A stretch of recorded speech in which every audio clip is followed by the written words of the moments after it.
Example के तौर पर हम लॉटरी टिकट की बात करते हैं। ये लॉटरी टिकट मोस्टली गरीब लोग ही खरीदते हैं और खरीदते वक्त उन्हें ये डिसीजन बड़ा ही अच्छा लगता है क्योंकि उन्होंने लॉटरी के थ्रू लोगों को अमीर बनते हुए देखा है। उनका मेंटल मॉडल इसी तरह से वर्क करता है कि अमीर मेहनत से नहीं बल्कि लॉटरी या सिर्फ गलत तरीके से पैसे कमाकर ही बना जा सकता है। और नतीजा यही होता है कि ऐसे लोग लॉटरी टिकट खरीदते हैं या फिर शॉर्टकट का यूज करते हैं। पैसों के साथ हमारा जो बिहेवियर होता है वो बड़ा ही क्रेजी और बचकानी चीजों से भरा होता है। जो आपके लिए पागलपन हो सकता है वो चीज मेरे लिए सेंसिबल हो। असल में हम में से कोई भी पैसे के मामले में बेवकूफ नहीं है। हम सभी चालाक हैं, लेकिन बस फर्क इतना ही है कि हम पैसों का इस्तेमाल अपनी लाइफ में हुए एक्सपीरियंस के हिसाब से ही करते हैं। इसलिए पैसों के मामले में किसी को बेवकूफ या पागल मत समझिए। बस यही समझिए कि ये जो भी चीज कर रहा है वो अपनी लाइफ के एक्सपीरियंस की वजह से ही कर रहा है। अपनी लाइफ में बहुत सारी चीजों को करते रहते हैं और बहुत सारे प्लान बनाते रहते हैं, लेकिन इनमें से कुछ प्लान सक्सेसफुल होते हैं और कुछ प्लान में हमें फेलियर मिलती है। कई बार ऐसा होता है कि जब हम किसी सक्सेसफुल इंसान को देखते हैं तो हम सिर्फ उसकी सक्सेस के बारे में ही सोचते हैं, लेकिन हम कभी ये नहीं सोचते हैं कि उस सक्सेस को पाने के लिए वो इंसान कितनी बार फेल हुआ होगा। हॉलीवुड के मशहूर एक्टर ब्रैड पिट को 30 साल लगातार काम करने के बाद स्टार गिल्ड बेस्ट एक्टर का अवार्ड मिला था। टाइटैनिक के हीरो लियोनार्डो डिकाप्रियो को बेस्ट एक्टर के लिए ऑस्कर नॉमिनेशन 5 बार मिला, लेकिन जीता उन्होंने एक ही बार। हमें नहीं पता कि हम जिस भी काम को कर रहे हैं उसमें हमें कितनी सक्सेस मिलेगी। कुछ ऐसे काम होते हैं जिसमें हम कामयाब होते हैं, तो कुछ काम ऐसे भी होते हैं जिनमें हम फेल हो जाते हैं। बिजनेस और इन्वेस्टिंग में चीजें इसी तरह से काम करती हैं। आप जितने भी इन्वेस्टर्स को देखेंगे उन्हें सक्सेस से ज्यादा फेलियर मिली होगी और वो इस चीज को भी एक्सेप्ट करते हैं। वो ये मानकर चलते हैं कि उन्हें फेलियर ज्यादा मिलेगी, लेकिन उनकी नजर मेजॉरिटी आउटकम पर होती है। यानी उनके मन में कहीं ना कहीं ये चलता है कि सक्सेस होने पर उन्हें क्या मिलेगा। अगर ब्रैड पिट शुरू में अवार्ड ना मिलने की वजह से एक्टिंग छोड़ देते तो क्या वो इतने पॉपुलर एक्टर होते? और क्या उन्हें 30 साल के बाद बेस्ट एक्टर का अवार्ड मिलता? ब्रैड पिट को ये समझ आ गया था कि आपके कुछ प्रोजेक्ट चलते हैं और कुछ नहीं, लेकिन आपको लगातार काम करते रहना चाहिए। आपको अपने एम की ओर लगातार बढ़ते रहना चाहिए। आपको टेल के बारे में सोचना चाहिए, यानी एंड रिजल्ट के बारे में सोचना चाहिए। ऑथर कहते हैं कि आप अपने आसपास जो भी प्रॉफिटेबल, फेमस और इन्फ्लुएंशियल चीजों को देखते हैं वो टेल इवेंट का ही नतीजा होता है। यानी उस चीज को अचीव करने के लिए लाखों एफर्ट्स किए जाएंगे। जब हम अपना फोकस टेल इवेंट पर करने लगते हैं तो हमारे सामने कोई भी ऑब्स्टेकल या कोई भी परेशानी आ जाए, हमें अपना मनचाहा रिजल्ट मिल ही जाता है। और टेल इवेंट पर फोकस करके हमें यह भी समझ में आने लगता है कि यह कितना रेयर और पावरफुल है। टेल एंड ड्रिवन आपको कई सारी कंपनीज भी मिलेंगी और टेल एंड ड्रिवन का सबसे अच्छा एग्जांपल है कोई भी वेंचर कैपिटल फर्म। अक्सर वेंचर कैपिटल फर्म नए नए स्टार्टअप को फंडिंग करती है। एक वेंचर कैपिटल फर्म नॉर्मली 40 से 50 स्टार्टअप को फंडिंग देती है और उस वेंचर कैपिटल को ये भी मालूम होता है कि इस 40 से 50 स्टार्टअप में आधे से ज्यादा स्टार्टअप फेल हो सकते हैं, लेकिन उन्हें यह भी मालूम होता है कि एटलीस्ट 10 स्टार्टअप तो चलेंगे ही और उन 10 में से 2 या 3 स्टार्टअप ऐसे होंगे जो उनके लिए बोनांजा ऑफर की तरह होंगे, यानी उनका रिटर्न 100% से भी ज्यादा होगा। और वेंचर कैपिटल उन्हीं 2 या 3 स्टार्टअप से अपने पूरे इन्वेस्ट किए हुए पैसे को प्रॉफिट समेत वापस ले लेती है। इसी तरह जब कोई इन्वेस्टर अपना पोर्टफोलियो बनाता है तो उसे भी ये मालूम होता है कि पोर्टफोलियो में शामिल हर स्टॉक उसे अच्छा रिटर्न नहीं देगा, लेकिन पोर्टफोलियो में शामिल 1-2 स्टॉक ऐसे होंगे जो पूरे पोर्टफोलियो का प्रॉफिट कवर करके दे देंगे। ऑथर की माने तो टेल इवेंट ही सब कुछ है और जिसने ये समझ लिया वो ही सक्सेसफुल हुआ। आप जितने भी वेल्दी लोगों की कहानी सुनेंगे आपको उनके बारे में यही पता चलेगा कि वो हमेशा टेल इवेंट के बारे में सोचते हैं। जब आपको ये रियलाइज हो जाता है कि बिजनेस में टेल्स ही सब कुछ है तो आपके लिए फेल होना, बिजनेस का ना चलना, लॉस होना, ये सभी बातें नॉर्मल हो जाती हैं। आपको फेलियर बिल्कुल भी सरप्राइजिंग नहीं लगता और आप इसे भी वेल्दी होने का एक पार्ट मान लेते हैं और आप ये एक्सेप्ट कर लेते हैं कि फेलियर भी इसी प्रोसेस का एक हिस्सा है। हमारे साथ इशू यही होता है कि हम फेलियर को एक्सेप्ट नहीं करते, हम पैनिक करने लग जाते हैं। हमें ये लगने लगता है कि हमारे साथ कैसे हो सकता है, हमने तो बहुत मेहनत की थी। लेकिन हम ये भूल जाते हैं कि मेहनत का रिजल्ट तो हमें हमेशा एंड में ही मिलता है। अगर आप एक अच्छे स्टॉक पिकर हैं तो आपके साथ ये हो सकता है कि कई बार आप स्टॉक पिक करने में गलती कर जाएं, या अगर आप एक अच्छे बिजनेसमैन हैं तो ये आपके साथ बिल्कुल हो सकता है कि आप एक खराब और नॉन प्रॉफिटेबल प्रोडक्ट को बेचने लग जाएं। ग्रेट इन्वेस्टर्स पीटर लिंच का ये मानना है कि अगर आप किसी बिजनेस में अच्छे हैं तो यानी आप उस बिजनेस में 10 में से 6 बार करेक्ट होंगे और 4 बार इनकरेक्ट होंगे। यानी आपके 6 डिसीजन सही होंगे तो 4 डिसीजन गलत होंगे। हम अपने ऊपर सही चीजों को करने के लिए खुद पर मेंटल प्रेशर बनाने लगते हैं। हम ये सोचने लगते हैं कि हमसे कोई गलती कभी हो ही नहीं सकती। महान बल्लेबाज सचिन तेंदुलकर भी फेल हुए थे और 25 साल क्रिकेट खेलकर भी उनसे कई गलतियां हुई थी। और अगर ऐसा ना होता तो 664 इंटरनेशनल मैचेस में उनकी 100 सेंचुरी से और कई ज्यादा सेंचुरीज होती। इन्वेस्टर्स और एंटरप्रेन्योर से हमें यही सीखने को मिलता है कि कोई भी हर बार सही डिसीजन नहीं ले सकता। आपको क्या लगता है कि Bill Gates, Jeff Bezos, Elon Musk हर बार सही ही डिसीजन लेते हैं? नहीं, उनके कई बार कई डिसीजंस गलत भी होते हैं। बस फर्क सिर्फ इतना है कि हमें उनके गलत डिसीजन के बारे में पता नहीं चलता, क्योंकि हम उनकी सक्सेस को ही देखकर चकाचौंध हो जाते हैं। हम में और उनमें बस फर्क यही है कि वो फेलियर को प्रोसेस का एक हिस्सा मानते हैं, उसे खुद पर हावी नहीं होने देते, क्योंकि उन्हें ये मालूम होता है कि टेल इवेंट में फेलियर जरूर मिल सकती है और उनका फोकस सिर्फ टेल इवेंट पर ही होता है, क्योंकि टेल इवेंट के एंड में सक्सेस उनका वेट कर रही होती है। फ्रीडम। फ्रीडम फ्रीडम का यही मतलब होता है कि आप कोई भी चीज अपने मन के हिसाब से कर सकें, वो भी बिना किसी की रोक टोक के। और जब आप वेल्दी होते हैं तो आपको फाइनेंशियल फ्रीडम मिलती है। आपको ये आजादी मिलती है कि आप अपने पैसों का कुछ भी कर सकते हैं। और जब आपको फाइनेंशियल फ्रीडम मिल जाती है तो आपको हैप्पीनेस भी मिलती है। देखा जाए तो लोग फाइनेंशियल फ्रीडम को इसलिए चुनते हैं ताकि वो अपनी लाइफ में खुश रह सकें। ऑथर कहते हैं कि हैप्पीनेस एक कॉम्प्लिकेटेड सब्जेक्ट और हर इंसान के लिए हैप्पीनेस की डेफिनेशन अलग अलग होती है। एक छोटे बच्चे को भी देखकर हमें खुशी मिल जाती है और अपने चहेते फिल्म स्टार को लाइव देखकर भी हमें खुशी मिल जाती है। लेकिन अगर हम हैप्पीनेस की कॉमन डेनोमिनेटर की बात करें तो हैप्पीनेस हमें तभी मिलती है जब हमारी लाइफ हमारे ही कंट्रोल में होती है। अपनी लाइफ में हम जब भी कर रहे होते हैं उसका कंट्रोल जब हमारे हाथ में होता है तो हमें बहुत खुशी महसूस होती है। आप कितना भी ज्यादा पैसे क्यों ना कमा लें, लेकिन अगर आपकी लाइफ आपके अपने कंट्रोल में नहीं है तो आप खुश नहीं हो सकते। वहीं अगर आप कुछ भी ना कमा रहे हों, लेकिन अगर आपकी लाइफ आपके कंट्रोल में है तो आप डेफिनेटली खुश हैं। ऑथर कहते हैं कि अक्सर लोग यही चाहते हैं कि उनकी लाइफ कंट्रोल में रहे, और जब कोई उनसे किसी काम को करने के लिए कहता है तो उन्हें यही लगता है कि उन्हें डिस एम्पावर्ड किया जा रहा है या डोमिनेट किया जा रहा है। उन्हें ये लगता है कि सामने वाला अपनी चॉइस उन पर थोप रहा है, जबकि इंसान के पास खुद ये चॉइस रहती है कि वो दूसरे की चॉइस को हाँ कहे या फिर ना कहे, या फिर सिंपली वही करे जैसा उनसे कहा जाए। जब हम चॉइसेस के इस खेल में फंस जाते हैं तो हमें ये रियलाइज होने लगता है कि फ्रीडम होना कितना जरूरी है, स्पेशली फाइनेंशियल फ्रीडम, क्योंकि ये आपको चॉइस देती है कि आप अपने टाइम और अपने पैसे से कुछ भी कर सकते हैं। सक्सेसफुल एंटरप्रेन्योर डेरेक साइवर्स से जब उनके एक फ्रेंड ने ये पूछा कि वो इतने रिच कैसे हुए, तो इसके जवाब में वो अपनी कहानी सुनाते हुए कहते हैं कि अपना स्टार्टअप शुरू करने से पहले वो जॉब करते थे और उस जॉब में उन्हें $1800 की सैलरी मिलती थी और वो हर महीने अपनी सैलरी में से कुछ न कुछ सेव करते थे। 2 साल के अंदर उन्होंने $12,000 सेव कर लिए थे। जॉब करने के दौरान उनकी एज 22 साल थी, यानी 22 साल की एज में उन्होंने $12,000 सेव कर लिए थे।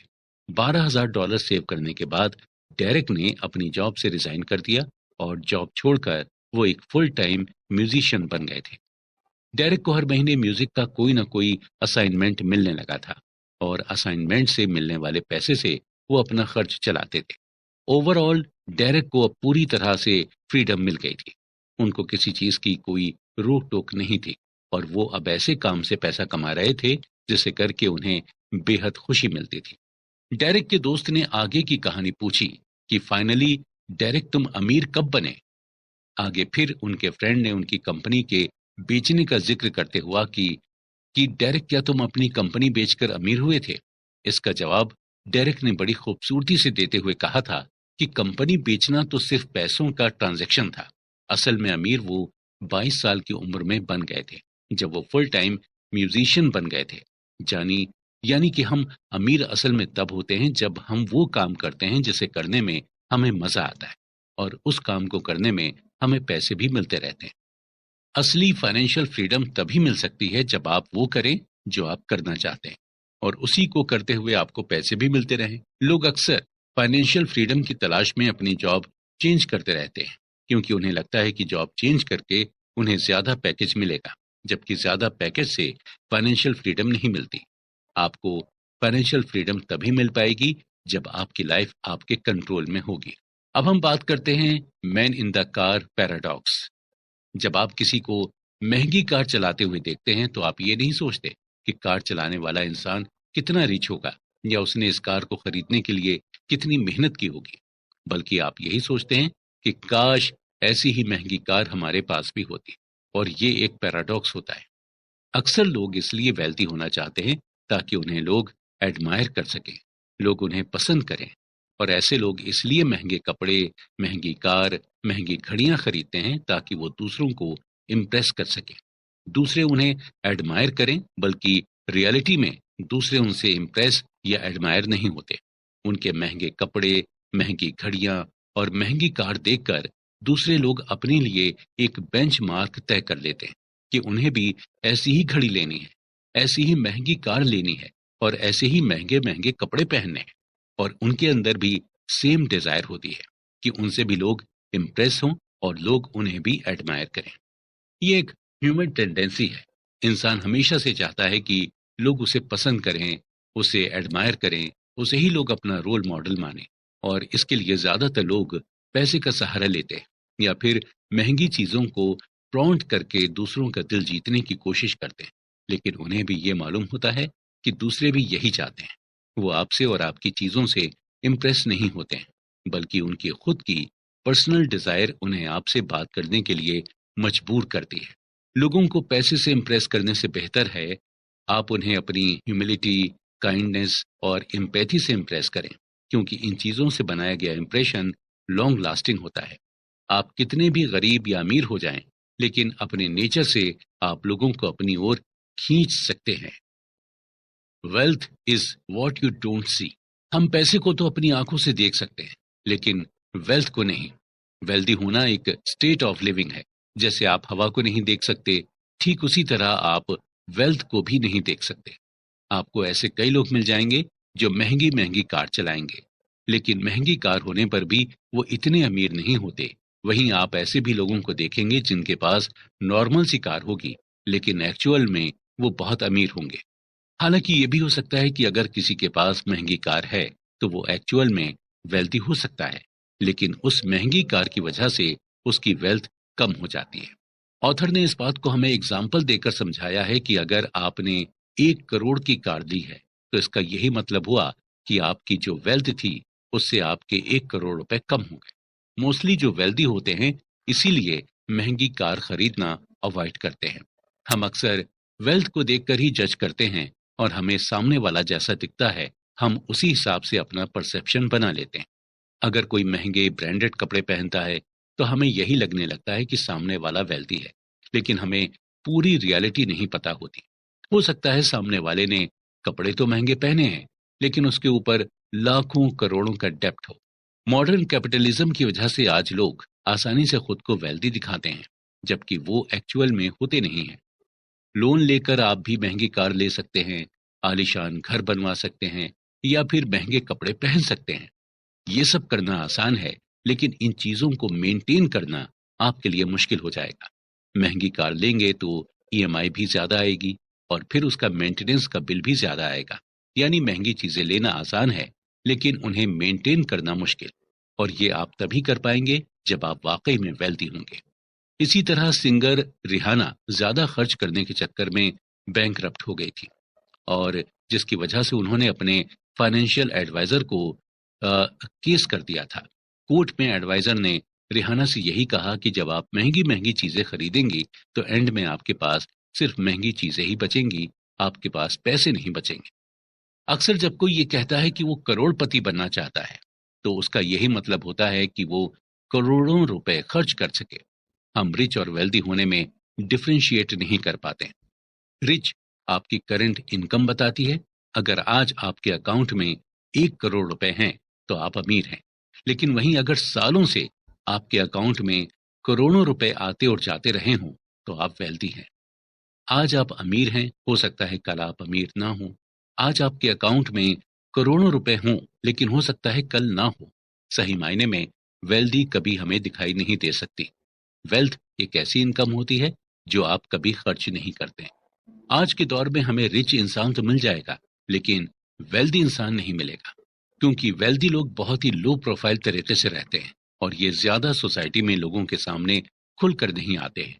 और इनके रहन सहन या ड्रेसिंग से आपको अंदाजा भी नहीं लग पाएगा कि ये रिच है। डीप डाउन अगर हम देखें तो हर इंसान वेल्दी ही बनना चाहता है।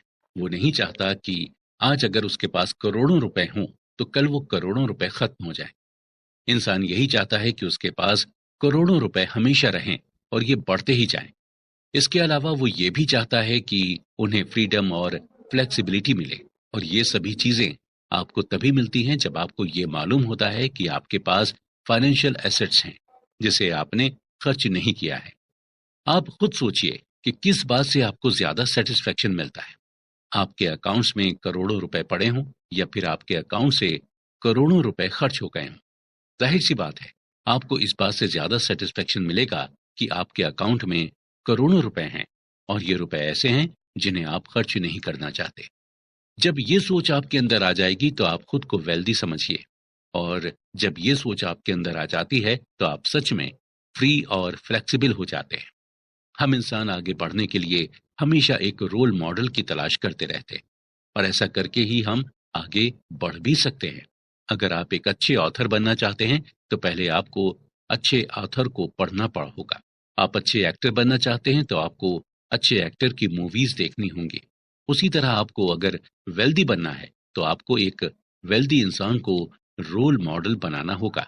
लेकिन हम ये अंदाजा नहीं लगा पाते हैं कि कौन वेल्दी है कौन नहीं, और हम किसी को बिना देखे या बिना जाने रोल मॉडल नहीं बना पाते। जरूरी नहीं है कि जो देखने में रिच है वो वाकई में रिच हो सकता है वो उतना रिच नहीं हो जितना आप समझते हैं। और जो आपकी नजर में गरीब दिख रहा है, हो सकता है वो वेल्दी हो। इसलिए किसी को क्विकली जज ना करें, स्पेशली किसी को उसकी हैसियत से तो बिल्कुल भी जज नहीं करें। Nothings free. अक्सर हम टीवी पर ऐड देखते हैं कि एक प्रोडक्ट खरीदने पर आपको दूसरा प्रोडक्ट बिल्कुल फ्री में मिलेगा, और आप जब ये प्रोडक्ट का ऐड देखते हैं तो आप फ्री के चक्कर में उस प्रोडक्ट को खरीद लेते हैं। लेकिन असल में मार्केट में कुछ भी फ्री नहीं मिलता। आप जिस प्रोडक्ट को फ्री समझते हैं उसका दाम आप कहीं ना कहीं पहले ही दे चुके होते हैं। ऑथर कहते हैं कि हमें कई चीजों की ऑब्वियस प्राइस तब तक नहीं पता होती जब तक हम उस चीज को खरीद नहीं लेते या उस चीज का एक्सपीरियंस नहीं ले लेते। एग्जाम्पल के तौर पर आपको एक मूवी पैसा वसूल तभी लगती है जब तक आप उसे देख नहीं लेते और जब तक आप उसका एक्सपीरियंस नहीं कर लेते। मूवी अगर अच्छी है तो पैसा वसूल, और अगर बुरी है तो पैसे वेस्ट। और दोनों ही एक्सपीरियंस को पाने के लिए सबसे पहले आपको मूवी का टिकट लेना पड़ता है। हमें अक्सर दूसरों की जॉब इजी लगती है और हमें यही लगता है कि इसकी जॉब तो बड़ी आसान है, काश इसकी जॉब मैं कर पाता। लेकिन एक्चुअल में उस जॉब को करने में क्या क्या स्ट्रगल्स हैं, ये वही देख पाता है जो उसे कर रहा होता है। हमें दूसरों की जॉब इसलिए अच्छी लगती है क्योंकि उसके स्ट्रगल्स हमारे लिए इनविजिबल होते हैं। हमारे लिए कई ऐसी चीजें हैं जो प्रैक्टिस के दौरान हमें टफ लगती हैं, लेकिन थ्योरी में आसान होती हैं। ऐसा इसलिए होता है क्योंकि हम ओवर कॉन्फिडेंट होते हैं। ऐसा इसलिए भी होता है क्योंकि हम सक्सेस की क्या कीमत होगी इसे आइडेंटिफाई नहीं कर पाते।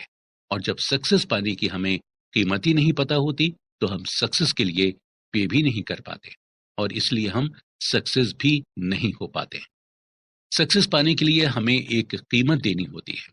ठीक इसी तरह एक सक्सेसफुल इन्वेस्टिंग के लिए भी हमें प्राइस पे करना पड़ता है, लेकिन ये प्राइस हमें डॉलर, रुपीस या फिर पाउंड में नहीं पे करना पड़ता, बल्कि ये प्राइस हमें fear, volatility, doubt, uncertainty, regret के फॉर्म में पे करना होता है। और इन प्राइसेस को हम ओवरलुक भी नहीं कर सकते, क्योंकि हम इन प्राइसेस को रियल टाइम में फील करते हैं। यानी जब हमें डर लगता है तो हम अपने डर को फील कर सकते हैं।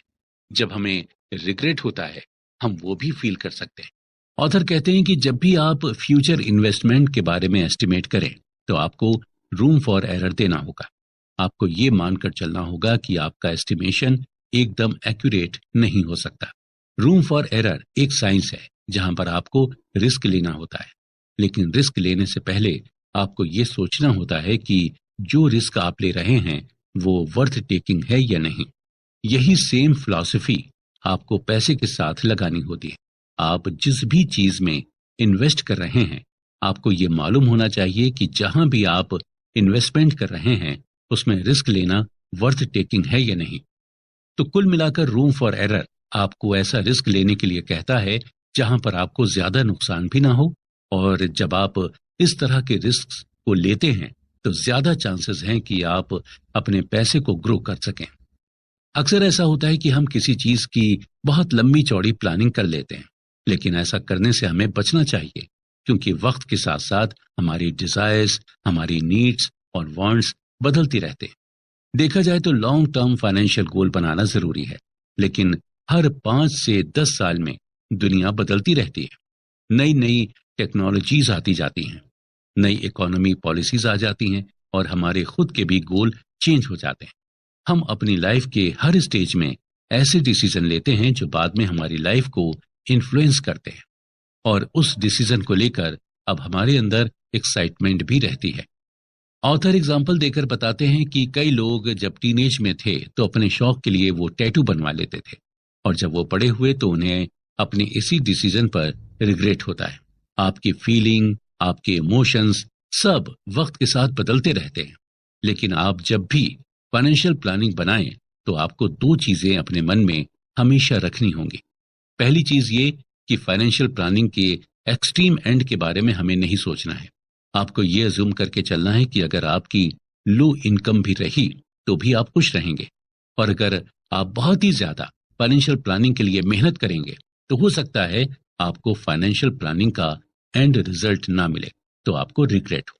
फाइनेंशियल प्लानिंग जब आपने बना ली तो आप हर साल उस प्लानिंग को रिव्यू करें, और अगर मॉडिफाई करने लायक चीजें हैं तो उसे मॉडिफाई भी जरूर करें। अक्सर लोग खुद पर हार्श हो जाते हैं और प्लानिंग फेल होने पर खुद को मेंटली पनिश करने लगते हैं। इसका असर आप पर तो होता ही है, आपकी फैमिली पर भी इसका असर होता है। इसलिए प्लानिंग रिव्यू करते रहें, इसमें कोई भी खराबी नहीं है। जितने भी सक्सेसफुल वेल्दी लोग हुए हैं वो भी यही करते हैं। वो प्लान रिव्यू करते हैं और जरूरत पड़ने पर उसे मॉडिफाई भी करते हैं और इजी वे में प्लान करते हैं। दूसरी चीज यह है कि हमें इस रियलिटी को एक्सेप्ट करना होगा कि हमारा माइंड चेंज हो सकता है। अक्सर उन एम्प्लॉय की लाइफ मेजरेबल होती है जो अपनी कंपनी से बहुत ज्यादा लॉयल रहते हैं, और ऐसा इसलिए होता है क्योंकि ऐसे लोग जब अडल्ट थे तभी से उन्होंने ये डिसाइड कर लिया था कि उन्हें किस फील्ड में काम करना है और किस कंपनी में काम करना है, और खुद की नजर में धोखेबाज या बेईमान साबित नहीं होना चाहते, भले ही वो मेंटली टॉर्चर हो जाए। ध्यान रहे कि आप खुद से लॉयल रहें, कंपनी से नहीं। रियलिटी ऑफ चेंज को हमें जितना जल्दी हो सके उतनी जल्दी एक्सेप्ट कर लेना चाहिए। एग्जाम्पल के तौर पर अमेजॉन जब शुरू हुआ था तब वो सिर्फ एक बुक स्टोर हुआ करता था। धीरे धीरे इसने खुद को चेंज किया, फिर ये ऑनलाइन ई कॉमर्स कंपनी बन गई, और बुक्स के साथ साथ ये बाकी चीजें भी ऑनलाइन डिलीवर करने लगी, और उसके साथ कई सारे चेंजेस भी आए। अब अमेजॉन का टारगेट है स्पेस। अगर अमेजॉन खुद को बुक स्टोर तक ही लिमिटेड करके रखती तो शायद आज ये जिस मुकाम पर है उस मुकाम तक नहीं पहुंच पाती, और आज दुनिया के सबसे वैल्यूएबल कंपनीज में से एक नहीं बन पाती। जेफ बेजोस हर 5 से 10 साल में चेंज की रियलिटी को समझ जाते हैं और फिर उसी हिसाब से अपनी प्लानिंग बनाते हैं, और शायद यही उनकी सक्सेस का सीक्रेट है। अगर आप खुद को कॉन्स्ट्रेंट यानी बांध कर रखेंगे किसी प्लानिंग में, तो आप बाकी किसी भी अपॉर्चुनिटी को एक्सप्लोर ही नहीं कर पाएंगे। आपको ये समझना होगा कि जैसे जैसे दुनिया बदल रही है, वैसे ही वैसे आपको भी बदलना होगा। दुनिया के साथ कदम से कदम मिलाकर चलना होगा, क्योंकि इसी में है सक्सेस, और सक्सेसफुल वेल्दी लोग ऐसा ही करते हैं। You and me and the seduction of pessimism. लालच ह्यूमन नेचर का ही पार्ट है, और हम सबके अंदर कहीं ना कहीं किसी न किसी चीज के लिए लालच भरा होता है। वो लालच चाहे मेटेरियलिस्टिक चीजों के लिए हो या फिर इमोशनल चीजों के लिए हो।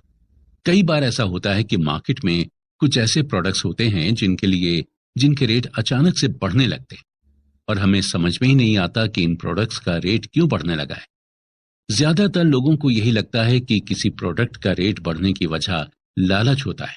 अचानक से प्रोडक्ट के रेट बढ़ने को इकोनॉमी की लैंग्वेज में बबल कहते हैं। बबल के लिए पूरी तरह से लालच को ब्लेम करना सही नहीं है। जब भी किसी प्रोडक्ट के दाम मार्केट में बढ़ते हैं, तो हम यही कहते हैं कि ट्रेडर्स लालची हो गया है, क्योंकि हम इसे सिर्फ अपने ही नजरिए से सोचते हैं। हमें एक्चुअल में ये पता ही नहीं होता कि इस बबल के पीछे की वजह क्या है। कोई भी एक्सपर्ट आपको ये नहीं बता पाएगा कि आखिर ये इकोनॉमिकल बबल होते क्यों हैं। ये ठीक उसी तरह है जब कोई आपसे पूछे कि आखिर ये वॉर क्यों होते हैं। आप कभी इसका रीजनेबल आंसर नहीं दे पाएंगे, क्योंकि वॉर करने के सबके अलग अलग रीजंस होते हैं। लेकिन हम एक रीजन इसके लिए कह सकते हैं, वो ये है कि कभी कभी इन्वेस्टर्स दूसरे इन्वेस्टर से कुछ ऐसी एडवाइस ले लेते हैं जो एक्चुअल में उनके लिए सही नहीं होती। यानी दूसरे इन्वेस्टर्स के इन्फ्लुएंस में आकर कई इन्वेस्टर्स ऐसे डिसीजन ले लेते हैं जिनकी वजह से पूरी मार्केट में असर देखने को मिलता है, और जिसकी वजह से इकोनॉमिकल बबल आ जाता है। एक नॉर्मल इंसान का विजन और एक इन्वेस्टर का विजन अलग अलग होता है। एक नॉर्मल इंसान की कोशिश यही रहती है कि वो अपने पैसे को लॉन्गर टर्म तक इन्वेस्ट करके रखे, जबकि इन्वेस्टर्स अपने इन्वेस्टमेंट को शॉर्ट टर्म तक के लिए रखते हैं। ऑथर हमें एग्जाम्पल देकर समझाते हुए कहते हैं कि जब .com बबल हुआ, यानी टेक्नोलॉजी बबल, तब 1999 में याहू के स्टॉक के लिए एक नॉर्मल इंसान पागल हुआ जा रहा था। उसे यही लग रहा था कि ये इन्वेस्टमेंट 30 साल बाद उन्हें $1 जिलियन का रिटर्न देगा। लेकिन इन्वेस्टर्स ने इन सब पर सिर्फ कम टाइम के लिए इन्वेस्ट किया था और ज्यादा अमाउंट इन्वेस्ट किया था। इन्वेस्टर्स को ये मालूम था कि इस स्टॉक में अभी मोमेंटम है, लेकिन ये मोमेंटम कभी भी शिफ्ट हो सकता है, इसलिए शॉर्ट टर्म में ज्यादा अमाउंट इन्वेस्ट करो। और जब कोई एक अच्छा ट्रेडर शॉर्ट टर्म इन्वेस्टमेंट करता है, तो उसे देखकर कई दूसरे ट्रेडर्स भी इन्वेस्ट करने लगते हैं, और कई ट्रेडर्स इंट्रा डे ट्रेडिंग भी करते हैं, जिससे कभी कभी इकोनॉमिकल बबल होने लगता है। 2000 में यही हुआ था। उस दौरान हाउसिंग बबल होने लगा था और घर के दाम महंगे होने लगे थे, क्योंकि उस दौरान कई इन्वेस्टर्स प्रॉपर्टी खरीद कर थोड़े दिन बाद बेचने लगे थे। जब भी किसी प्रोडक्ट के दाम बढ़ें, तो हम इसके लिए इन्वेस्टर्स को ब्लेम कर सकते हैं। हम उन्हें इररेस्पॉन्सिबल कह सकते हैं, या हम उन्हें स्पेकुलेटर्स कह सकते हैं। और इसमें से ज्यादातर इन्वेस्टर्स एक दूसरे से इन्फ्लुएंस्ड होकर ही इन्वेस्ट करते हैं, और ऐसा करने का उनका यही मकसद होता है, पैसा कमाना।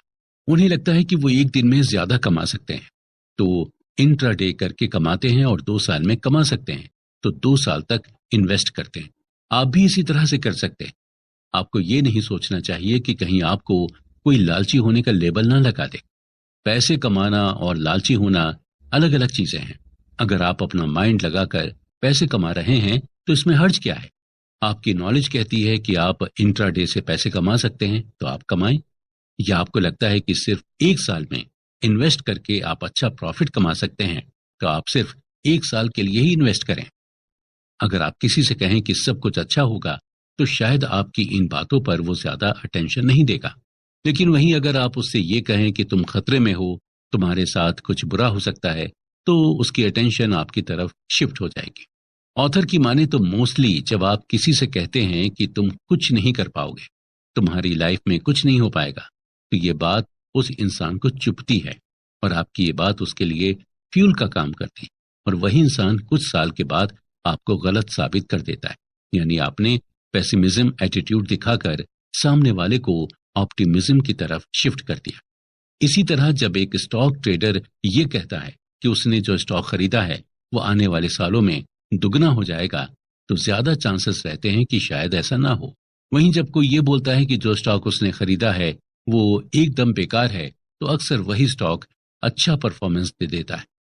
बात जब पैसे की आती है तो आपको थोड़ा पेसिमिस्टिक होकर सोचना चाहिए, क्योंकि इससे आपको फाइनेंशियल लॉस कम फील होगा। एग्जाम्पल के तौर पर जब आप किसी को अपने पैसे उधार देते हैं तो उधार देते वक्त आपको मन में कहीं ना कहीं ये सोच लेनी चाहिए कि आपके पैसे अब शायद नहीं मिलेंगे। जब जब आप इस तरह की सोच अपने मन में रख लेते हैं तो आपको फाइनेंशियल लॉस की ज्यादा टेंशन नहीं रहती। आप अपने मन में पहले से ही ये परसेप्शन बना लेते हैं कि आपको ऑलरेडी लॉस हो चुका है, और जब वही पैसे आपको वापस मिलते हैं तो आपको बहुत खुशी होती है। और जबकि वो पैसे खुद आपके ही होते हैं, वो एक्स्ट्रा पैसे भी नहीं होते जो आपने कमाए हों। आपका पैसा आपको कुछ दिनों बाद मिलता है। ये खुशी आपको इसलिए मिलती है क्योंकि आप अपने मन में पेसिमिस्टिक थॉट लेकर चले थे। वहीं अगर बात हम इन्वेस्टिंग की करें तो हम बहुत ज्यादा एक्सपेक्टेशंस रख लेते हैं। हम ये उम्मीद लगाकर बैठ जाते हैं कि हमें बहुत ज्यादा रिटर्न मिलेगा, और जब नहीं मिलता तो हम फ्रस्ट्रेट होकर सैड हो जाते हैं।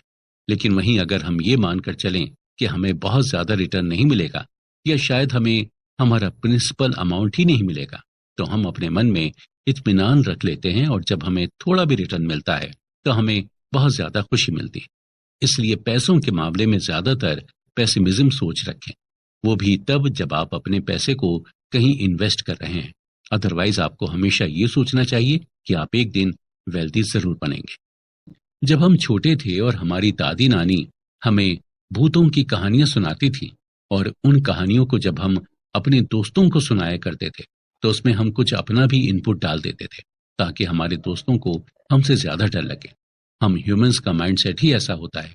जब हम किसी स्टोरी से सेटिस्फाई नहीं होते तो हमें इनकम्प्लीट सी लगती है, तो उसे कंप्लीट या इंटरेस्टिंग बनाने के लिए उसमें अपना नैरेटिव डाल देते हैं। ऐसा करके हमारे माइंड को सेटिस्फेक्शन मिलता है। हम सबको यही लगता है कि हम जो अपने आसपास देख रहे हैं वही सच है, लेकिन हमें ये नहीं पता होता कि अंदर की स्टोरी अलग है। हमें जो हायर अथॉरिटी बोल देती है हम वही मान लेते हैं। बात जब पैसे की हो तो आपको सबकी बात नहीं माननी होती, आपको खुद रियलिटी का पता लगाना होता है। आपको अपने इन्वेस्टमेंट की सच्चाई को जानना होता है, क्योंकि जब तक आप इस सच्चाई को नहीं जानेंगे तो आपको इस बड़ी सी मार्केट में कोई भी बेवकूफ बना सकता है। All together now confession. हम आपको नहीं जानते और आप हमें नहीं जानते हैं। आपको अपने पैसों के साथ क्या करना है ये आपसे बेहतर और कोई नहीं जानता। अपने पैसे के आप खुद मालिक हैं। आप चाहें इसे सेव करके रखें या फिर इसका इन्वेस्टमेंट कर दें। यहाँ पर हम सिर्फ आपको रिकमेंड कर सकते हैं और पैसों की साइकोलॉजी ही बता सकते हैं। बाकी चीजें आपको ही करनी, और कैसे करनी है ये भी आपको ही डिसाइड करना होगा। हम आपको बस यही बता सकते हैं कि ये दुनिया बहुत ही कॉम्प्लेक्स है और रिस्क एंड लक दोनों से ही चलती है। आपको लक और रिस्क दोनों की ही ताकत को अच्छी तरह से समझना होगा कि कोई चीज आपको लक से मिल सकती है और कोई चीज आपको रिस्क से। आपको ये भी ध्यान रखना होगा कि जितना कम आपके अंदर ईगो होगा उतना ही आप पैसे को अपनी ओर अट्रैक्ट करते जाएंगे। पैसे की ये खासियत होती है कि ये उनके पास ही हमेशा टिका रहता है जो हम्बल होते हैं और जिनके अंदर ह्यूमिलिटी होती है। इसके साथ आपको भी ये ध्यान रखना होगा कि आपको अपने पैसे इस तरह से मैनेज कर दें कि आप रात में सुकून से सो सकें। आपको पैसे इस तरह से कमाने हैं कि आपको नींद अच्छी आए। ऑथर कहते हैं कि अगर इन्वेस्टमेंट में कोई चीज आपके फेवर में नहीं जा रही है तो उससे परेशान होने की बिल्कुल भी जरूरत नहीं है। आप हर बार जीत सकते हैं, कभी कभी आपको हार को भी गले लगाना होता है।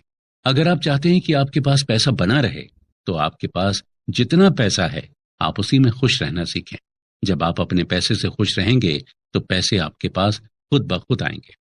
पैसे का इस्तेमाल आप टाइम को कंट्रोल करने में लगाएं, यानी पैसे से अपनी लाइफ को कंट्रोल करना सीखें। पैसे कमाने का मजा तभी है जब आप अपने हिसाब से चीजों को कर सकें, अपने मन के मुताबिक अपनी लाइफ को एंजॉय कर सकें, लोगों के साथ अच्छा बिहेव करने की कोशिश करें, क्योंकि लोग आपकी मटेरियलिस्टिक चीजों से ज्यादा दिन तक इम्प्रेस नहीं रहते। जो लोग ज्यादा शो ऑफ करते हैं, पैसा उनके पास ज्यादा दिनों तक टिक नहीं पाता। पैसों का इस्तेमाल कभी भी शो ऑफ करने के लिए ना करें। जितना हो सके अपने पैसे को बचाएं, क्योंकि आज अगर आप पैसे को बचाएंगे तो कल यही पैसा आपको भी बचाएगा।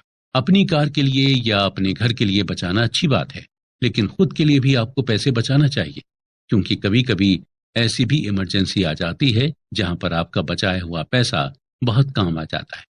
अपने लिए कॉस्ट ऑफ सक्सेस को डिफाइन करें और उसके लिए पे करने के लिए रेडी रहें, क्योंकि हमें कोई भी चीज फ्री में नहीं मिलती है। हमें हर चीज के लिए पे करना पड़ता है। साथ ही साथ आपको रिस्क लेने से भी नहीं घबराना चाहिए। जहां आपको लगता है कि रिस्क लेना वर्थ इट है या रिस्क का असर आप पर ज्यादा नहीं होगा, तो रिस्क लेने से घबराए नहीं, क्योंकि रिस्क बाद में आपको पे जरूर करेगा।